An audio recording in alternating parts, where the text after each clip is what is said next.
सभा पर गरजे लक्ष्मण जी, कहते आज ब्रह्मा और शंकर भी सहायता करने उतर गए तो भी भरत को मेरे बाण से कोई बचा नहीं सकता। इतनी गर्जना की लक्ष्मण जी, छोड़ूंगा नहीं, मार दूंगा। आकाशवाणी हुई, आकाशवाणी ने लक्ष्मण जी की जय जयकार की और जय जयकार करने के बाद आकाशवाणी ने कहा, लक्ष्मण जी, बुद्धिमान व्यक्ति कुछ भी करने से पहले 100 बार विचार करता है। आवेश में आकर व्यवहार कर जाए और बाद में पश्चाताप करे, ये बुद्धिमान व्यक्ति के लक्षण नहीं हुआ करते हैं। आपको यहां एक बात बताऊं, अब सोचिए राम जी के ऊपर क्या बीती होगी। राम जी को लक्ष्मण जी का भी मन बचाना है, अब भरत का भी भाव बचाना है। राम जी मालूम है क्या बोले? राम जी बोले, बिल्कुल सही बोले लक्ष्मण। राम जी ने लक्ष्मण जी को डांटा नहीं। आप चौपाई पढ़िएगा, चौपाई क्या कहती है, राम जी क्या कहते हैं, कही तात तुम नीति सुहाई। हे तात, आपने जो नीति बताई बहुत सुंदर बात कही। राजमत से सबते कठिन राजमद भाई, राजमत से कठिन कोई मद नहीं होता। लेकिन हम एक बात बोले लक्ष्मण जी, इतना कह के राम जी ने लक्ष्मण जी की प्रशंसा की और उनके मन की रक्षा की कि आप सही बोले हैं। अब भरत जी के बचाव में राम जी बोल रहे हैं। हम एक बात कहे लक्ष्मण जी, आप कह रहे हैं कि अयोध्या की सत्ता मिलने से मेरे भाई को मद हो गया है। मैं एक बात बोलूं आपको लक्ष्मण जी, अयोध्या कौन सी सत्ता है? मेरे भाई को यदि ब्रह्मा, विष्णु और महेश की भी सत्ता प्राप्त हो जाए, उसके बाद भी मेरे भरत को मद नहीं हो सकता है, ये मेरा विश्वास कहता है। राम जी बोले, लक्ष्मण आपकी सौगंध लेकर कहता हूं, पिताजी की सौगंध लेकर कहता हूं, इस सृष्टि में मेरे भाई भरत जैसा दूसरा कोई भाई नहीं है। राम जी के विश्वास को सुनकर ना लक्ष्मण जी को भी ग्लानि हो गई अपने ऊपर। मैंने भरत भैया में दोष देख लिया। उधर प्रातः काल भरत जी गुरुदेव माताओं से अनुमति लेकर निषाद राजगुह और शत्रुघ्न भैया के साथ राम जी से मिलने आए। सबसे पहले अकेले आए। निषाद राजगुह भरत जी को राम जी के कुटिया के द्वार पर, आश्रम के द्वार पर ले जाके खड़े किए और कहे, भरत जी वो देखिए बरगद के वृक्ष के नीचे चबूतरे पर आपके भैया बैठे हैं, भीतर चले जाइए, जाकर मिलिए। भरत जी बोले, मैं भीतर नहीं जाऊंगा, मैं भैया को मुंह दिखाने लायक नहीं रहा। और आपसे कहूं, उसी आश्रम के द्वार पर, मेन गेट पर भरत जी अपने दोनों हाथ को ऊपर उठा करके अब बोले जोर से,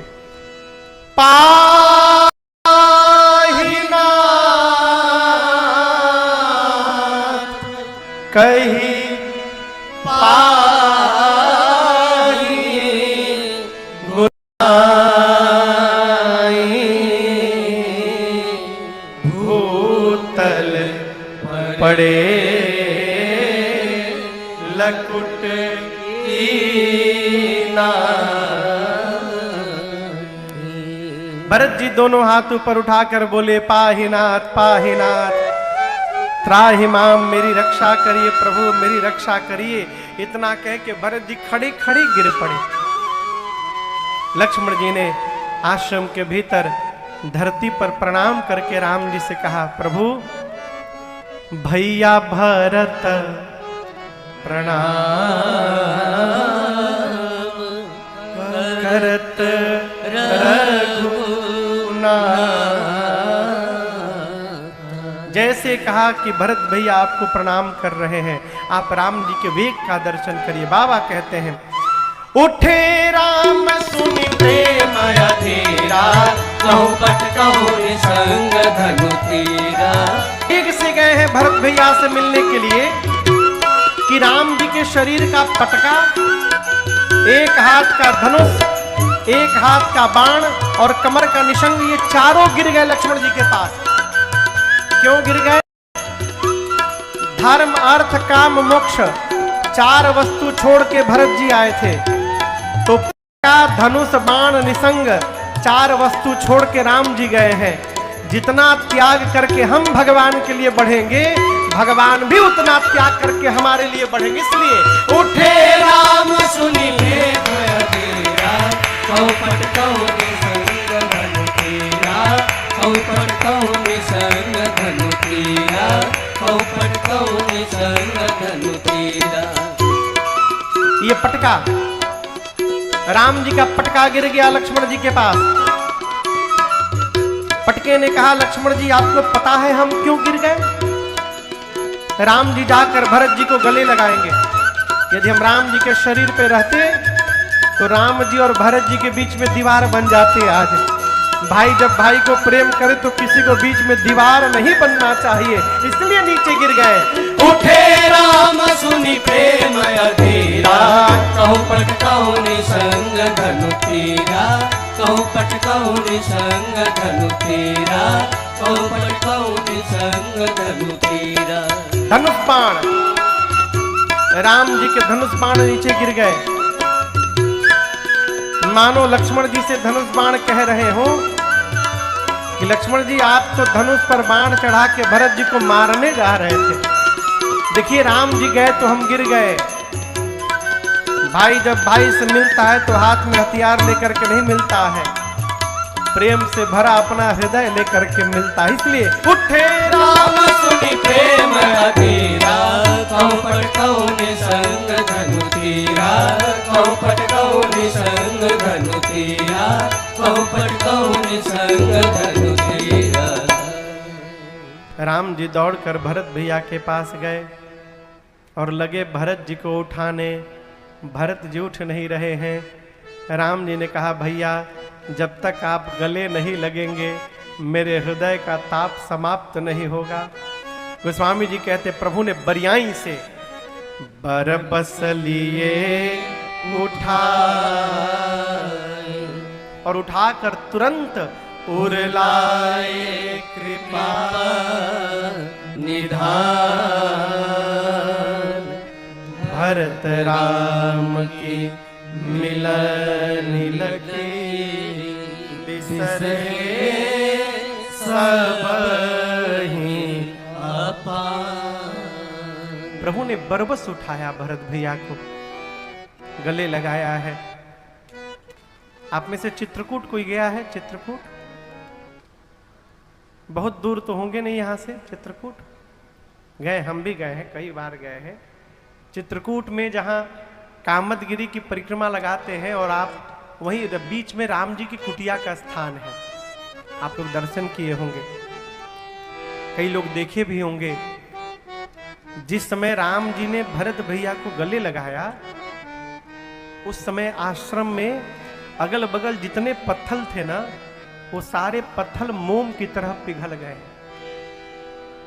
आज भी उन पत्थलों को घेर करके घेरे में और सुरक्षित रखा गया है। लोग जाके दर्शन करते हैं, मोम की तरह पिघल गए। अब आप कल्पना करिए क्या दृश्य रहा होगा। जिस प्रेम को देखकर पत्थल पिघल गए, उस प्रेम को देखकर वहां जो जीवित होंगे उनकी क्या दशा हुई होगी। गोस्वामी जी कलम नीचे रख दिए, कहते हैं भरत और राम जी की ये मिलनी मेरे कहने के बाहर है। जहां न जाई विधि, जहां न जाहि मन विधि हरि हर को, सो मैं कुमति कहूं के ही भांति, बाज सुराग के गांडर था। चारों भैया एक दूसरे से मिले हैं। यहां एक बड़ी अद्भुत चौपाई है। देखिए, भरत जी को राम जी के प्रति संशय नहीं है। संत भैया, वो तो चारों भाई एक साथ जन्मे हैं, पढ़े हैं, बढ़े हैं, एक दूसरे का स्वभाव जानते हैं। भरत जी को राम जी को लेकर टेंशन नहीं है, भरत भैया को मां जानकी को लेकर समस्या है, सोच है। क्यों? भैया तो मुझे जानते हैं, मेरे बारे में कुछ मुझे लेकर कोई अन्यथा नहीं सोचेंगे, लेकिन भाभी तो मिथिला से आई है ना, हो सकता है वो मुझे ठीक से अभी न जान पाई हो, और कहीं इस पूरे प्रकरण में मेरी भाभी माँ यदि मुझे दोषी मान लेंगी तो मैं कहाँ जाऊंगा। और आपको यहाँ गोस्वामी जी लिखते हैं, भरत जी राम जी से मिलने के बाद जब सीता मैया के पास गए ना, बात नहीं हुई है, बात नहीं हुई है। भरत जी ने माँ के पांव को छूकर प्रणाम किया है और प्रणाम करने के बाद माँ का मुख देखा है और माँ की आंखों को देखकर भरत जी समझ गए कि मैया मेरे पर प्रसन्न है। वो स्वामी जी कहते हैं, सब विधि सानुकूल लखी सीता, अपने ऊपर सब प्रकार से सीता जी को अनुकूल देखकर भे निसोच उर अपडर बीता। भरत जी के हृदय में जो डर था और सोच था वो सब समाप्त हो गए। भरत जी प्रसन्न हो गए, मां मेरे को लेकर अन्यथा नहीं सोच रही।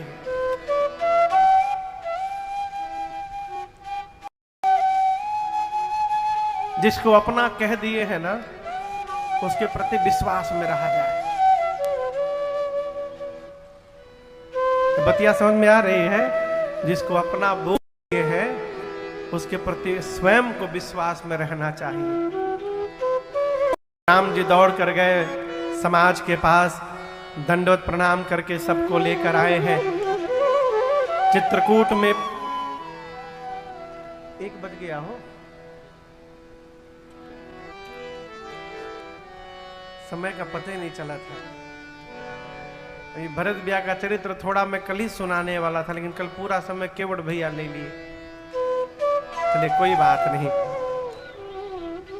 आगे कभी अगल बगल मिलेंगे ना हम लोग इस क्षेत्र में, कहीं भी अगल बगल, तो आगे प्रयास करेंगे 9 दिन का सत्र रहे और फिर विधिवत इन प्रसंगों को गाएंगे, श्रवण करेंगे। इसके बाद हम लोग अब अगली कथा 15 से है 15 से मई 19 मई तक एक यज्ञ है बिहार के आरा जनपद में, वहाँ एक महापुरुष की शरण में गाएंगे। फिर 22 मई से लेकर और 30 मई तक, 22 मई से 30 मई तक हम लोग छत्तीसगढ़ में जसपुर, भैया जहाँ पर रहते हैं जसपुर में एक स्थान है पत्थल गांव, वहाँ पर 9 दिन का सत्र है। उसके बाद उस कथा के बाद, मई की कथा के बाद अब 2-3 महीना भारत के बाहर की यात्राएं हैं। इस बीच में जुलाई में हम लोग गुरु पूर्णिमा महोत्सव करेंगे नैमिषारण्य में। 5 दिन का वो सत्र है। 9 जुलाई से लेकर और 13 जुलाई तक, 9 जुलाई से 13 जुलाई हम लोग नैमिषारण्य में रहेंगे। बाहर की जितनी यात्राएं हैं भारत के बाहर की, उसमें दुबई में जो कथा जून में है प्रारंभ में, उस कथा को आप YouTube पर यहाँ देख सकते हैं, प्रसारण उसका होगा। उसके बाद 20 दिन की यात्रा लगभग अमेरिका की है, तो वहाँ की कथा YouTube पर नहीं आ पाएगी। अगर आ गई तो हरि कृपा, नहीं आ पाएगी। फिर नैमिषारण्य में हम लोग रहेंगे। उसके बाद फिर 1 महीने का प्रवास लगभग है, 7 दिन न्यूजीलैंड, 3 दिन ऑस्ट्रेलिया, फिर 7 दिन फिजी में। वो सारी कथाएँ YouTube पर आपको यहाँ प्रसारित होंगी। फिर हम लोग भारत आएंगे, उसके बाद फिर यूरोप की यात्रा में जाएंगे 20 दिन के लिए, वहाँ की कथा भी यूट्यूब पर प्रसारित होगी। फिर सितंबर महीने में 12 से 20 सितंबर लंदन में हम लोग रहेंगे, इंग्लैंड में, वहाँ की कथा भी यूट्यूब पर प्रसारित होगी। उसके बाद फिर भारत की कथा यात्रा प्रारंभ होगी सितंबर से लेकर अगले साल के फिर जून महीने तक। फिर भारत में कथाएं होंगी। सभी कथाएं आप यूट्यूब पर जहाँ भी हो, घर में हो, देख सकते हैं। इन प्रसंगों को, जो प्रसंगें यहाँ पर छूट गई हैं समय अभाव के कारण, हम और आप नहीं गा पाए, श्रवण कर पाए। अगल बगल अभी यहाँ से श्रृंगवेरपुर कितना दूर होगा? ना प्रयाग से कितना दूर है? प्रयाग से कितना दूर है श्रृंगवेरपुर? 120। श्रृंगवेरपुर पूछ रहा हूं, यहां से 150, तो बहुत दूर नहीं है। अक्टूबर के महीने में हम लोग सबसे निकट, जो मुझे जहां तक स्मरण आ रहा है, यहाँ के सबसे निकट हम लोग श्रृंगवेरपुर में रहेंगे। जो केवट भैया की कल कथा हमने आपने गाई, लगभग 150 किलोमीटर है। 12 अक्टूबर से 20 अक्टूबर तक बगल में कथा होगी, तो समय निकाल कर वहाँ आइएगा, खूब आनंद की वर्षा होगी। तो यहाँ पर 5 बैठकियाँ हुई चित्रकूट में। पहली बैठकी में गुरुदेव भगवान ने जगत की नायिक चर्चा की और राम जी को बताया, राम आपके वियोग में ही आपके पिताश्री चले गए। दूसरी बैठकी 2 दिन बाद भई। इस बैठकी में केवल अयोध्या वाले लोग हैं, राम लक्ष्मण सीता जी नहीं है। गुरु जी ने सबसे कहा, देखिए मैं आप सब में श्रेष्ठ हूं, राम जी वन में रहें चाहे राम अयोध्या में रहें। अयोध्या का राजा कौन है? राम अयोध्या के राजा है। राजा राम स्वबस भगवान। मैं कहता हूं राम जी की आज्ञा का पालन करने में हमारा आपका सबका हित है। क्या किया जाए? भरत जी एक उपाय है मेरे पास। यदि आप और शत्रुघ्न 14 साल वन में रहने को तैयार हो जाएंगे तो मैं राम लक्ष्मण सीता को लेके वापस चला जाऊंगा। भरत जी बोले, गुरुदेव यदि मेरे वन में रहने से भैया वापस लौट जाएंगे तो मैं 14 साल वन में नहीं रहूंगा, मैं जीवन भर वन में रहने को तैयार हूं। कानन करऊं जन्म भरी बासु। गुरुदेव भगवान सबको राम जी के पास लेकर गए और बोले, राम मैं कहता हूं कि जो भरत कह रहे हैं वही कर लिया जाए। भरत जी ने 3 बात कही, भैया या तो लक्ष्मण को वापस करिए, मुझे साथ में रखिए, नहीं तो आप तीनों वापस जाइए, मैं शत्रुघ्न वन में रहेंगे हम दोनों, नहीं तो मैं शत्रुघ्न लक्ष्मण हम तीनों वन में रहेंगे, आप मैया को लेकर के वापस चले जाइए, जैसे ही आपका मन प्रसन्न हो प्रभु। इतने में जनक जी महाराज अपने समाज के साथ आए। राम जी ने उचित स्थान दिया है। 4 दिन बाद रात्रि में सुनैना मैया सीता जी की मां से मिलने गईं। कौशल्या जी ने सुनैना जी से केवल एक बात कही, बहन जनक जी को समझाइए ऐसा कुछ नहीं कि राम लक्ष्मण को छोड़ करके भरत को अपने साथ में रख ले। जब सुनैना जी ने ये बात जनक जी से कही तो जनक जी बोले, चिंता ना करो, मैं जहां तक दोनों भाइयों को जानता हूं भरत जी वही करेंगे जो उनके भैया राम कहेंगे। आपको बताऊं सब एक दूसरे से कह रहे हैं, निर्णय लो। राम जी गुरु जी से कहते हैं, गुरु जी जनक जी से, जनक जी भरत जी से, भरत जी जनक जी से, सब एक दूसरे से कहते, कोई निर्णय नहीं ले रहा।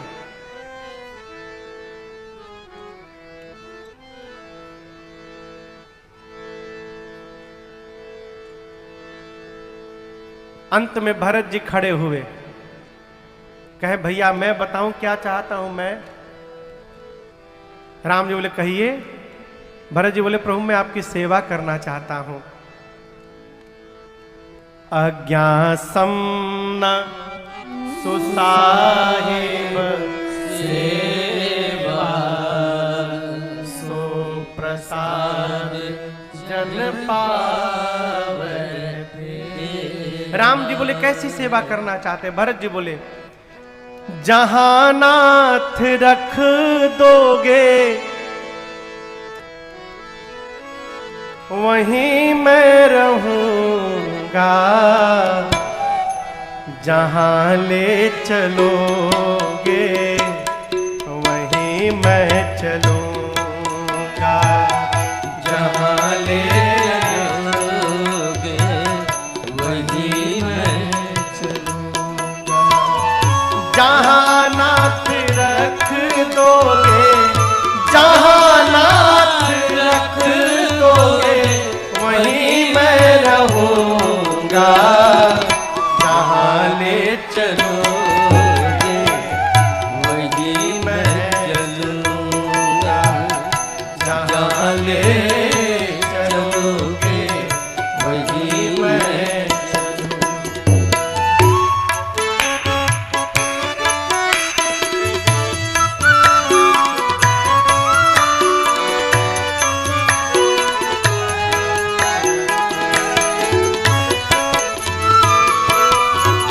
ये जीवन समर्पित शरण में तुम्हारे, तुम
तुम्हारे ही दिन है, तुम्हारी ही रातें, तुम्हारे ही दिन, तुम्हारी ही रातें, कृपानाथ सब कुछ है तुम्हारी कृपाते, कृपानाथ सब कुछ है तुम्हारी कृपा।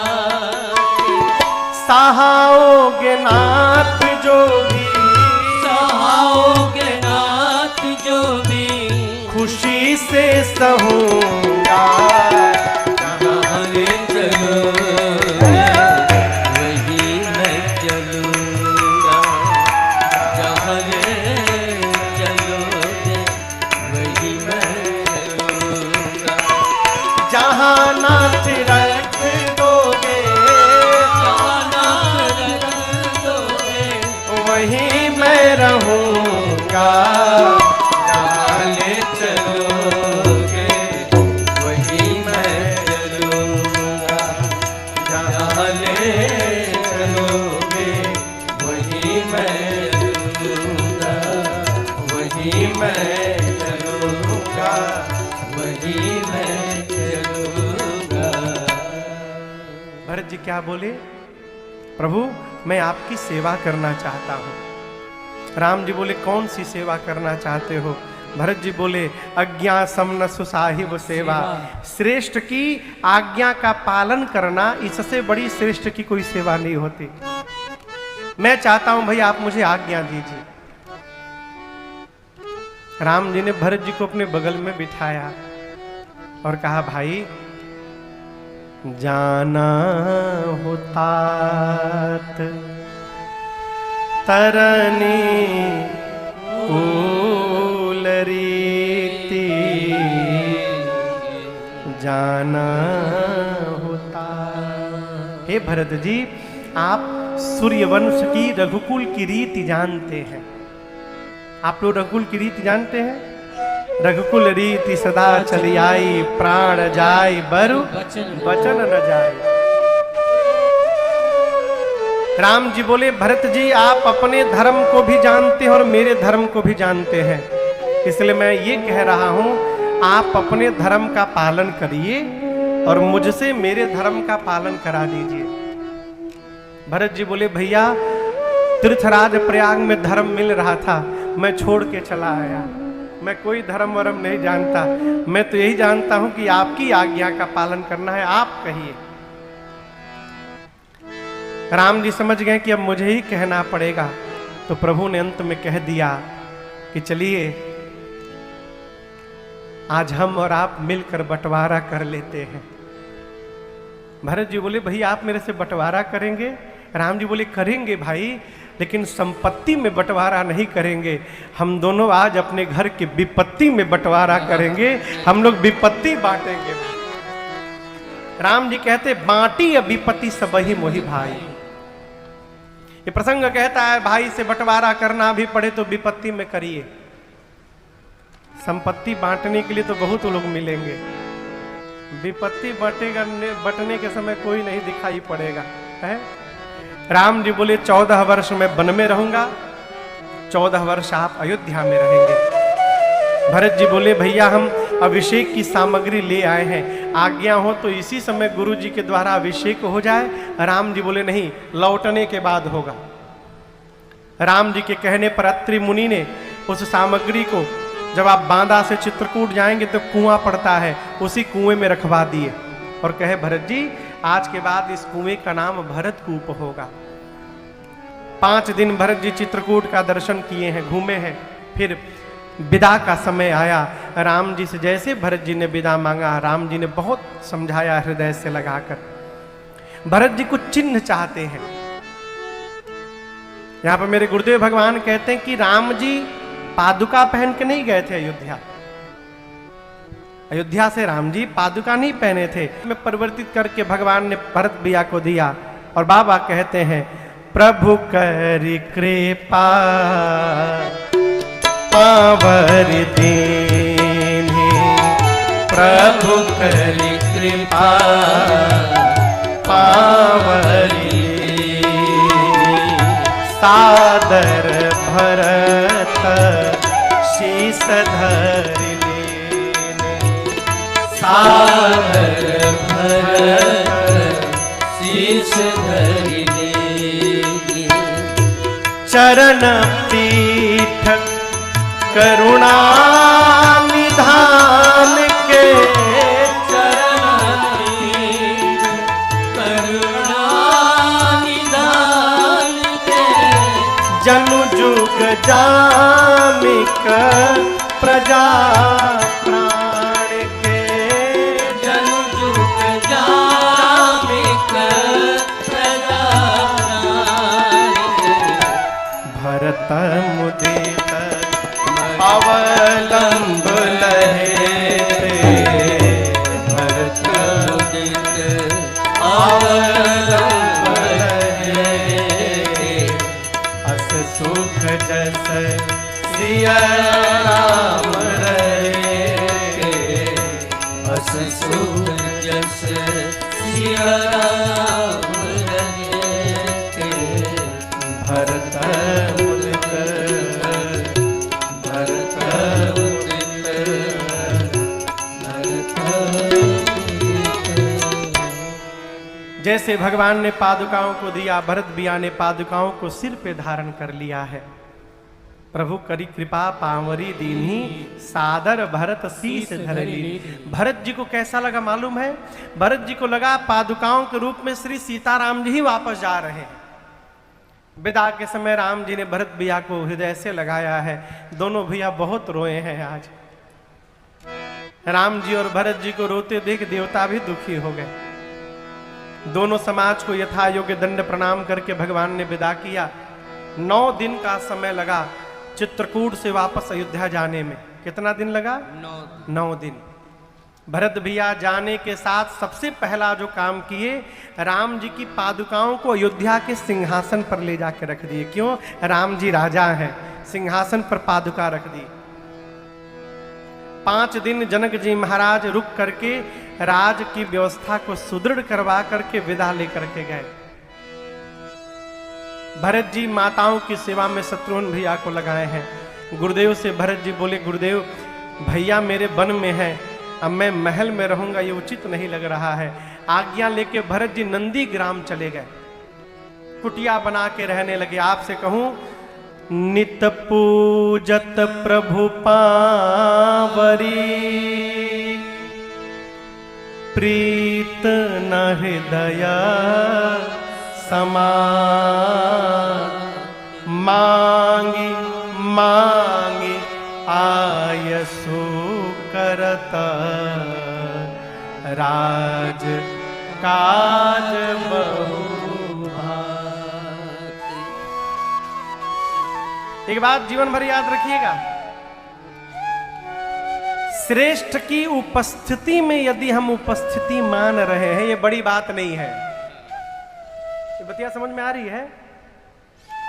बात तो तब है कि जब श्रेष्ठ की अनुपस्थिति को भी हम उपस्थिति मान करके और संस्कार में जी रहे हैं, ये हमारा श्रेष्ठत्व धर्म है। पिताजी है तो हम टीवी नहीं देखेंगे, ये कौन सी बात है?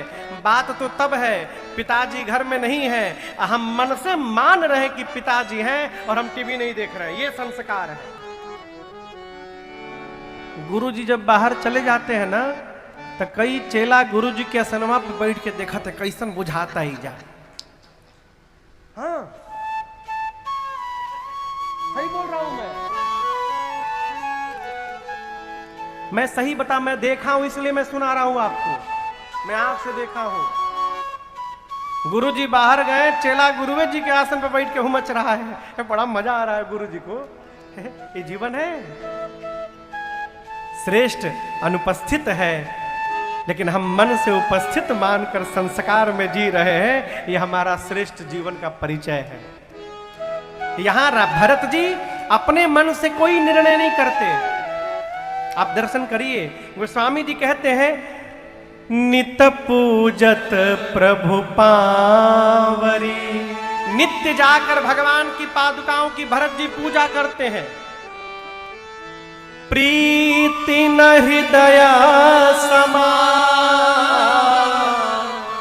कोई भी निर्णय लेना होता है तो भरत जी निर्णय नहीं लेते, जाते सिंहासन के बाद प्रणाम करके अब भगवान के पादुकाओं से पूछते हैं, प्रभु आपकी आज्ञा हो तो ये कर दे हम। मांगी मांगी आयसु करता राज काज, मांग मांग कर आज्ञा राजपाट की व्यवस्था संभाल रहे हैं भरत जी। अयोध्या में नहीं रहते भरत जी, रात को चले जाते हैं नंदीग्राम में सोने के लिए। पहले दिन सरकार जब सोने का समय आया ना तो भरत जी सोचने लगे, मेरे भैया तो धरती पर सोए होंगे, वन में है, मैं सेवक हूं, सेवक को स्वामी से नीचे सोना चाहिए, मैं कहां सोऊं। तो भरत जी धरती में गड्ढा खोद के उस गड्ढे के भीतर जाके सोने लगे। अयोध्या वासियों को जब ये पता चला, पूरी अयोध्या भरत जी की जय जयकार करने लगी। सब विधि भरत सराहन जोगु। यहाँ पर गोस्वामी जी अयोध्या कांड की कथा पूर्ण करते हैं और बाबा कहते हैं, सिया राम प्रेम पीयूष पूरन होत जन्म न भरत को, मुनि मन अगम जमनीय शम दम विषम व्रत आचरत को, दुख दाह दारिद दम भदूषण सुजस मिस अपहरत को, कलिकाल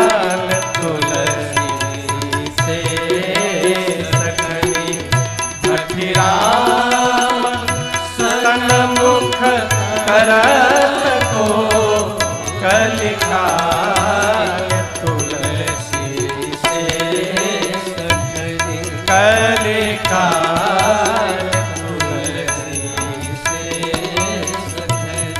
कलिकाल